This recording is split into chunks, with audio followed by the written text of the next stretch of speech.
Enkumi n'enkumi z'abasiraamu beeye kasozi Kibuli okusabira omwoyo gwe yaliko Supreme Mufti wa Uganda Sheikh Zubair Kayongo.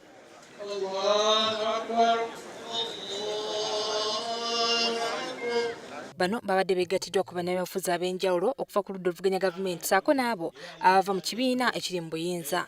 Era nga ku bano kubaddeko ne yali ssaabawandiisi w'ekibiina kya NRM era nga yaliko ne Ssaabaminisita wa Gavumenti John Patrick Amama Mbabazi nga yeegatiddwa akabufuzi abalala bakozesa omukisa guno okujjukira omugenzi ng'omusajja abadde ayagala ennyo eggwanga lye, eddiini ssaako n'obwakabaka bwa Buganda. It's proper that we pay respect to him now and forever and learn lessons and emulate the example of the late Sheikh Zubair Kayongo. That's why. Kubanga yayagala obwakabaka ne kabaka we kumpi kubufiirako.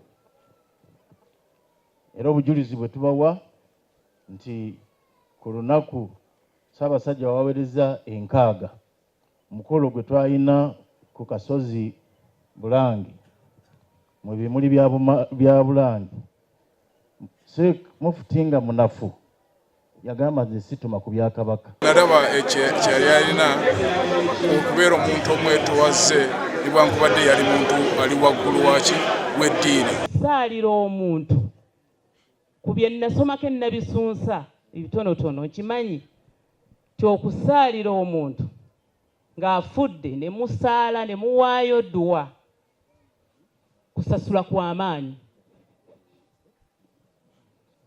Mwebale okumusasula. Era n'engeri gye yasobola okutambuzaamu eno mu bbanga eryo lyabeera nga ye mukulembeze.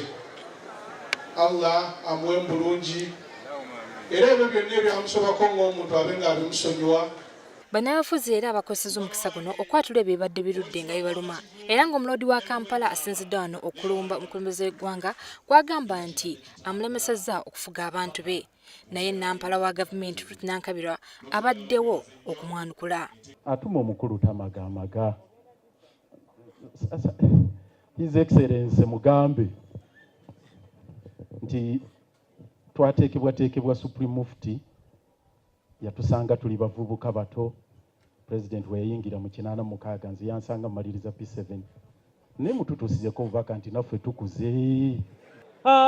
Kintu olina fuba okulaba nti olina wowenyiga teryakuwa ebintu bino tebamala gabigabagaba teryakuwa wallahi teryakuwa. Kyetwagala bakole kwe kumanya nti obukulembeze bwa kiseera buseera n'ebintu bye tubeera nabyo mu nsi bya kiseera buseera ofa n'obirekako.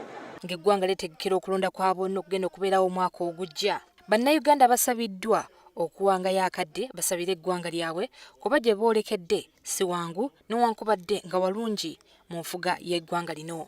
Buli omu avunnama ku musaala bannange muweere essaala Allah atuyise mu kaseera kano. Muwulire ebigenda mu Paalamenti okukyusakyusa mu ssemateeka, muwulira akaleega bikya. Lino eggwanga buli lwe tuba tugenda okulonda tubanga abagenda ku lutalo. Twagala tukyuseemu tube nga tugenda okulonda nga kwa mirembe, ng'okulonda si kwa kusikaŋŋana bitoki, si kwa kaleega bikya. Paalamenti naye ekyusa amateeka mu nkyusa ennuŋŋamu tufune okulonda okw'emirembe ng'ensi bw'eteekeddwa okubeera n'awangudde ffenna akulembere nga tumwenyumirizaamu.